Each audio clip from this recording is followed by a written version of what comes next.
नमस्कार,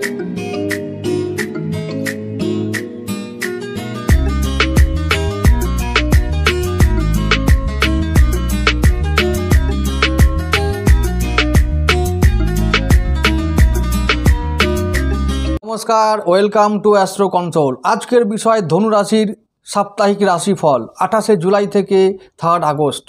আমার একটি প্রিয় রাশি হলো ধনু রাশি।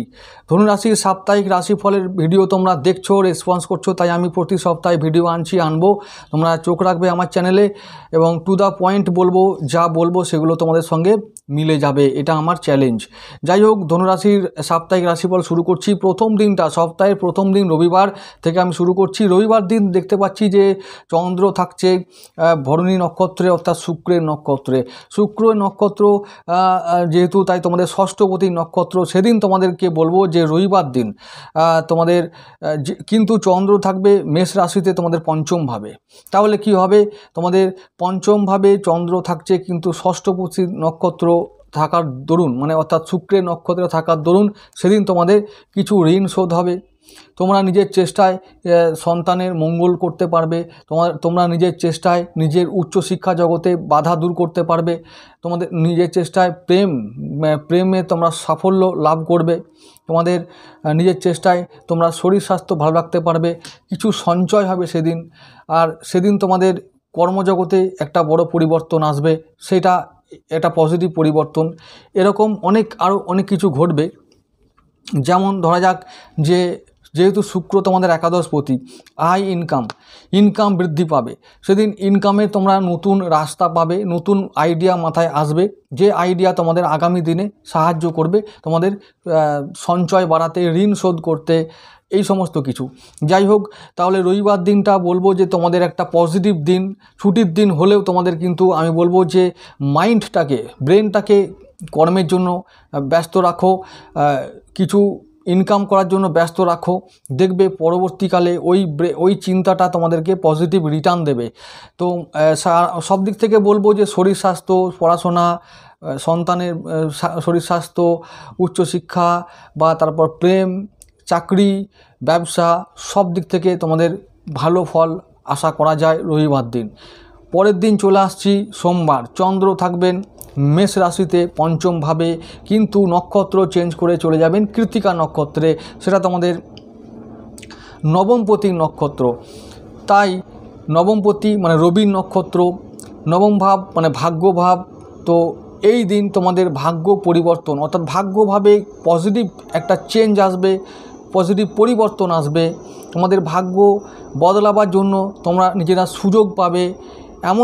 এমন কিছু ঘটনা ঘটবে যেগুলো তোমাদের আগামী দিনে সুদূর প্রসারী ফল বহন করবে। আমি প্রথমেই বলে রাখি ধনুরাশির জন্য যে এই যে 28 জুলাই থেকে 3 আগস্টের যে সপ্তাহটা আসছে, এই সপ্তাহটা তোমাদের জন্য একটা শুভ সপ্তাহ, অনুকূল সপ্তাহ। সমস্ত ঘটনাই তোমাদের অনুকূল থাকবে যদি তোমরা কিছু স্টেপ গ্রহণ করো। যেমন আমি প্রথমে কিছু বলে রাখবো, এই যদি কথাটা বলতে গিয়ে, যেটা হলো যে তোমাদের এই সপ্তাহে কোনো রকম কাউকে ধার দেওয়া যাবে না, ঋণ করা যাবে না, ধার দেওয়া যাবে না। আমি বারবার এই কথাটা কেন বলছি, এই কথাটা বলবো এই কারণেই যে চন্দ্র থাকবে রাহুর দ্বাদশ দৃষ্টিতে। এই যে দ্বাদশ দৃষ্টি, এটা অশুভ একটা দৃষ্টি। তাই এই সময় কোনো রকম যা কিছু আমরা দেবো কাউকে না, সেটা আমরা ফেরত পাবো না, এইটা মাথায় রেখো। তাই বলছি যে নিষেধ করছি যে কোনোভাবেই আর্থিক লেনদেন করা এই দুটো দিন, রবি আর সোমবার, যাবে না, এটা মাথায় রেখো। তারপরে পরবর্তী যে দিনগুলো আছে সেগুলো তোমরা করতে পারো। গুরুত্বপূর্ণ সিদ্ধান্ত রবি সোমবার নেওয়া যাবে না। কিন্তু আবার বলছি, যেহেতু চন্দ্র থাকবে সোমবার দিন কৃত্তিকা নক্ষত্রে, তাই কর্মজগতে পরিবর্তন আসবে, কর্মজগতে নতুন কর্ম লাভ হবে, নতুন কর্মজগতে সুযোগ আসবে। কর্মস্থানে যে সমস্ত বাধাগুলো চলছিল, সেই বাধাগুলো কাটিয়ে উঠে তোমরা নতুন দিশা পাবে, নতুন আশা পাবে। এটা মনে থাকে যেন। অর্থাৎ 29 জুলাইয়ের কথা বলছি, সোমবার চন্দ্র থাকবে কৃত্তিকা নক্ষত্রে। আর এই দিন তোমাদেরকে আবার একটা কথা বলবো, যেহেতু রবির নক্ষত্র, রবি তোমাদের নবমপতি, পিতা থেকে তোমরা কিছু লাভ করতে পারো, গুরুর থেকে কিছু লাভ করতে পারো। তোমাদেরকে কর্মের কারণে কোথাও বাইরে ভ্রমণ করতে যেতে হতে পারে, তীর্থ ভ্রমণ হতে পারে। তো এই দিনটা অর্থাৎ সোমবার দিনটাও তোমাদের একটা লাকি দিন, খুব অনুকূল দিন। মন মাঝে মাঝে আপ ডাউন থাকতে পারে, কারণ ওই যে বললাম রাহুর দ্বাদশ দৃষ্টি, এটা একটা কারণে মন আপ ডাউন করতে পারে, কিন্তু বাকি সমস্ত কিছু তোমাদের অনুকূলে থাকবে। মঙ্গলবার দিন চলে আসছি, পরের দিন চন্দ্র রাশি চেঞ্জ করে চলে যাবেন বৃষ রাশিতে, তোমাদের ষষ্ঠভাবে। এবং আসার কথা হলো ষষ্ঠ ভাব হলেও তোমাদের রাশিপতি বা লগ্নপতি গুরুদেব দেবগুরু বৃহস্পতির সঙ্গে সহাবস্থান করবেন, অর্থাৎ ষষ্ঠভাবে একটি গজকেশরী যোগ তৈরি হবে, লক্ষ্মী যোগ তৈরি হবে, পজিটিভ যোগ তৈরি হবে। আরেকটা কথা হলো যে বৃহস্পতি চন্দ্রর সঙ্গে মঙ্গলদেব তোমাদের পঞ্চমপতি থাকবেন ওই ষষ্ঠভাবে। তাহলে কি হবে, তোমাদের ঋণ শোধ হবে, সঞ্চয় হবে, শত্রু থেকে তোমরা মুক্তি পাবে, শত্রু পীড়া থেকে মুক্তি পাবে, ঋণ শোধ, শত্রু পীড়া থেকে মুক্তি এবং রোগ থেকে মুক্তি, এই সমস্ত পজিটিভ চেঞ্জ হবে। গজকেশরী যোগ পেলে, গজকেশরী যোগ তৈরি হলে আমরা গজকেশরী যোগকে বলা হয় হাতি ঘোড়া পালকি যোগ, রাজার মতো যোগ। তো সেই দিন অর্থাৎ মঙ্গলবার দিন তোমাদের মঙ্গল ও বুধ দুটো দিনেই কিন্তু এই যোগ থাকবে। তাই মঙ্গলবার ও বুধবার দুটো দিনেই কিন্তু তোমাদের এই ফল তোমরা আশা করতে পারো, অর্থাৎ শুভ ফল আশা করতে পারো সমস্ত দিক থেকে। যে কাজে হাত দেবে সে কাজে তোমরা চ্যাম্পিয়ন হবে। সে আমি বলে রাখলাম, ধনুরাশি মঙ্গলবার ও বুধবার এই দুটো দিন তোমাদের সপ্তাহে সবথেকে লাকি দিন। তোমরা এই দুটো দিনকে ব্যবহার করো নিজেদের সমস্ত ভালো কাজে, সমস্ত কাজে তোমরা চ্যাম্পিয়ন হবে, এটা আমি বলে রাখলাম। মনে রাখো সমস্ত দিক থেকে 1 নম্বর থেকে 12 নম্বর ভাব, সমস্ত ভাবে তোমরা শুভ ফল পাবে। মঙ্গলবার দিন চন্দ্র থাকবে নিজের নক্ষত্রে, রোহিণী নক্ষত্রে, একেবারে তুঙ্গে থাকবে চন্দ্র। সেদিন তোমরা চ্যাম্পিয়ন হবে, গজকেশরী যোগে শুভ ফল পাবে তোমরা। রোহিণী নক্ষত্রে চন্দ্র, মঙ্গল, গুরুদেব তোমাদের লগ্নপতি একসঙ্গে 3টে গ্রহ অবস্থান করার দরুন তোমাদের সেদিন শুভ ফল, যা চাও তাও পেয়ে যাবে, যা চাও তাই পেয়ে যাবে সেদিন এই মঙ্গলবার দিন। বুধবার চলে আসছি, বুধবার দিন চন্দ্র থাকবে সেই বৃষ রাশিতে, কিন্তু নক্ষত্র চেঞ্জ করে যাবেন মৃগশিরাতে। মৃগশিরা মঙ্গলের নক্ষত্র, তোমাদের পঞ্চমপতি ও দ্বাদশপতির নক্ষত্র। সন্তান যাবে বিদেশে পড়তে, তুমি নিজেও যাবে বিদেশে পড়তে বা কাজ করতে। তো মঙ্গল তোমাদের সমস্ত দিক থেকে মঙ্গল করবে। ওই যে বললাম, ওই যে যোগ তৈরি করেছে গজকেশরী যোগ, বিদেশ থেকে টাকা ইনকাম, বিদেশ থেকে ইনকাম হবে, বিদেশি মুদ্রা কামাবে। যারা শেয়ার বাজার, যারা কারেন্সি মার্কেট, যারা ফাটকা ইনকাম করো, যারা ব্রোকারি করো, যারা ট্রান্সপোর্টে কাজ করো, যারা অনলাইনে ব্যবসা করো, তোমাদের সব দিক থেকে লাভ হবে সেদিন। দেখে নিও তোমরা, লাভই লাভ। ধনুরাশি বারবার বলছি, টু দ্য পয়েন্ট বলবো, যা বলবো মিলিয়ে দেখে নিও, লাভই লাভ। পরের সপ্তাহে আবার দেখা হবে, ঠিক আছে? তাহলে বুধবার দিন ও মঙ্গলবার দিন তোমরা যা কিছু ছোঁবে সোনা হয়ে যাবে। তাহলে ভালো যোগ পাচ্ছ সব কিছু, শরীর স্বাস্থ্য থেকে শুরু করে সঞ্চয়, ব্যবসা বাণিজ্য, চাকরি বাকরি, তারপর হচ্ছে সন্তান, তারপর হচ্ছে যে ব্যবসা বাণিজ্য বলেছি। তাহলে সব কিছু ভাগ্যভাব শুভ থাকবে, কর্মভাব শুভ থাকবে, তাই বাধা দূর, আয় ইনকাম হবে, ইনকাম হবে। এই যে মঙ্গল বুধ যেটা বলছি, সব থেকে বড় কথা হলো যে ইনকাম হবে, সঞ্চয় হবে, তার থেকে বড় কি হতে পারে, এবং ঋণ শোধ হবে। তো এই দুটো দিন ভালো দিন, মঙ্গল ও বুধবার। চলে আসছি পরের দিন বৃহস্পতিবার। বৃহস্পতিবার চন্দ্র থাকবে আদ্রা নক্ষত্রে, এই দিনটা খুব সাবধান। রাহুর নক্ষত্রে চন্দ্র থাকলে মানসিকতায় আপ ডাউন হয়।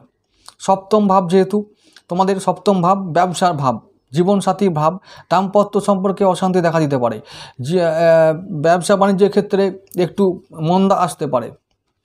সেদিন ব্যবসার ক্ষেত্রে কোনো গুরুত্বপূর্ণ সিদ্ধান্ত নেওয়া যাবে না, কোনো নিবেশ করা যাবে না, নতুন কোনো ব্যবসায়, কোনো কাজে, নতুন কোনো কাজে বা গুরুত্বপূর্ণ কাজে হাত দেওয়া যাবে না। অশুভ একটা দিন, তাই অশুভ দিনে কোনো ভালো কাজ করা যাবে না সেদিন। আমি বলবো যে যেহেতু মনটা আপ ডাউন থাকবে, তাই আমি বলবো যে সাবধান থাকা ভালো। সব দিক থেকে মধ্যম ফল পাওয়া যাবে। মন ভালো তো সব ভালো, তাই মন ভালো নয় তো সেদিন ভালো কিছু হবে না। তাই সেদিনের কথা বেশি বলবো না, সেদিন সাবধান থাকতে হবে। পরের দিন চলে আসছি শুক্রবার। শুক্রবার দিন চন্দ্র থাকবে তোমাদের লগ্নপতি ও রাশিপতি নক্ষত্রে, পুনর্বসু নক্ষত্রে থাকবে। দেবগুরু বৃহস্পতি নক্ষত্রে চন্দ্র থাকার দরুন চন্দ্র একটা পজিটিভ ফল পাবে, ভাইব্রেশন পাবে, পজিটিভ রেজাল্ট দেবে। তারপর হচ্ছে যে আনন্দে থাকবে। তোমাদের সপ্তমভাবে অর্থাৎ কেন্দ্রস্থানে চন্দ্র থাকার দরুন চন্দ্র বলবান হবে। নক্ষত্র যেহেতু পুনর্বসু, তাই সেদিন তোমাদের দিনটা দারুণ লাকি দিন। ব্যবসা বাণিজ্য ভালো হবে। ঠিক যেমন বৃহস্পতিবার দিনটা খারাপ গেছে, ওই দিনটাকে মেকআপ করবে শুক্রবার দিনটা। ব্যবসা বাণিজ্য ভালো হবে, আয় ইনকাম হবে, তারপর সঞ্চয় হবে, শরীর স্বাস্থ্য ভালো থাকবে, কর্মজগতে ভালো পরিবর্তন আসবে, নতুন কর্মলাভ হতে পারে, এরকম কিছু ঘটনা ঘটবে, পজিটিভ ঘটনা। দাম্পত্য সম্পর্কে উন্নতি হবে, অর্থাৎ বৃহস্পতিবার দিন হয়তো পার্টনারের সঙ্গে একটু বনিবনার অভাব চলছিল, সেটা আবার গিয়ে মেকআপ হবে শুক্রবার দিন গিয়ে। সেই বনিবনার অভাবটা বা ঝামেলাটা মিটে যাবে শুক্রবার দিন। তাই বলবো শুক্রবার দিন তোমাদের লাকি দিন। তাহলে এই সপ্তাহে দেখা গেল যে মঙ্গল, বুধ, শুক্র সবথেকে ভালো দিন। এই তিনটে দিন তোমাদের অনেক কিছু দিয়ে যাবে। এবারে চলে আসছি পরের দিন শনিবার। চন্দ্র রাশি চেঞ্জ করে চলে যাবে কর্কটে, তোমাদের অষ্টমভাবে। হঠাৎ প্রাপ্তি, পুষ্যা নক্ষত্রে গোচর করবেন, শনির নক্ষত্র। তাই শনি তোমাদের ধনপতি অর্থাৎ ধনভাবের মালিক। বক্রী শনি, কিছু টাকা পেয়ে যেতে পারো, কিছু কেউ দিতে পারে, কোনো ঋণ কাউকে দিয়েছিলে সেইগুলো আবার কেউ ফেরত দিতে পারে, পাওনা টাকা ফেরত পেতে পারো। সেদিনে আসবে কিছু, শনিবার দিন কিছু আসবে, একদম নিশ্চিত। তোমরা যারা টাকা পাও, পাওনাদারকে চাও, সেদিন তোমরা কিছু পাবে। সঞ্চয় হবে এবং যেটা হচ্ছে যে কোনো কাজে হাত দেবে সেটা সফল হবে। হঠাৎ করে প্রাপ্তি, হঠাৎ প্রাপ্তি। চন্দ্র থাকবে পুষ্যায়, দারুণ একটা পবিত্র পূর্ণ নক্ষত্র এই পুষ্যা নক্ষত্র। যা কিছু চাইবে বা যে কোনো কাজে হাত দেবে সে কাজ সফল হবে, দেখে নিও তোমরা। চন্দ্র থাকবে পুষ্যা নক্ষত্র, অর্থাৎ পুষ্যা নক্ষত্র শুধু নয়, সেই দিন আবার শনিবার, বারটাও শনির বার, নক্ষত্র শনির। তো শনির কাজ সেদিন, অর্থাৎ তোমাদের ধনসঞ্চয়ের দিন। করে যাও সঞ্চয় যত খুশি। তো এই হলো শনিবার দিন। আমার একটা কথা বলি, যেটা হচ্ছে যে শনির যেহেতু এখন বক্রী অবস্থায় আছে, কিছু দায়িত্ব তোমাদের ওপর পড়তে পারে। তো কিছু পেন্ডিং কাজ, যাদের কাজ ফিনিশ করতে হবে, বিশেষ করে পারিবারিক দায়িত্ব যাদের আছে, যাদের পরিবার সম্বন্ধে কোনো দায়িত্ব পালন করার আছে বা কিছু কাজ পেন্ডিং আছে, সেই সমস্ত ক্ষেত্রে তোমাদেরকে দায়িত্ব পালন করতে হবে। সেগুলো হঠাৎ করে চলে আসতে পারে, সেই জন্য তোমাদেরকে কাজ করতে হতে পারে। তাই অসন্তুষ্ট না হয়ে সেই কাজগুলোকে ফিনিশ করো, পরবর্তীকালে শনি তোমাদেরকে অনেক রিওয়ার্ড বা পুরস্কার দেবে। তো আমি বলছি যে রবি থেকে অর্থাৎ 28শে জুলাই থেকে 3 আগস্ট যে সপ্তাহটার কথা বললাম, সেই সপ্তাহটা তোমাদের জন্য ম্যাক্সিমাম দিন অনুকূল যাবে, অর্থাৎ ভালো যাবে। তাই চিন্তার কিছু নেই, কাজ করে যাও। তোমাদের জন্য বলছি যে অবশ্যই হলুদ রঙের ব্যবহার বেশি করবে। হলুদ খাওয়া বা নারায়ণের পুজো করা, বৃহস্পতির তান্ত্রিক মন্ত্র জপ করা, হলুদ সুতো হাতে পরা, হলুদ পোশাক বেশি ব্যবহার করা, এগুলো তোমাদের জন্য লাকি। তাই তোমরা এগুলো বেশি করবে। যদি ধনু রাশি, ধনু লগ্ন হয়, তাহলে অবশ্যই হাতে ছড়তির পোকরাজ পরতে হবে, এটা যেন মাথায় থাকে। তার সঙ্গে সঙ্গে অবশ্যই বলবো যে পিতার আশীর্বাদ এবং মাতার আশীর্বাদ এগুলো খুব প্রয়োজন তোমাদেরকে বলবো যে তোমরা আধ্যাত্মিক জগতের মানুষ, তোমাদের আধ্যাত্মিক শক্তি, তোমাদের যুদ্ধ করায় বল, মনোবল কোনোদিন হারালে চলবে না। মনোবল যত থাকবে তোমাদের, জ্ঞান যত থাকবে তোমাদের, তত তোমরা জীবনে উন্নতি করবে, এগিয়ে যাবে। এই জ্ঞানকে এবং আধ্যাত্মকে সম্পদ করে জীবনে এগিয়ে যাও, সমস্ত বাধা তোমরা জয় করতে পারবে, এটা আমি বিশ্বাস করি। যাই হোক, আজকে এটুকু থাক বন্ধুরা, নমস্কার।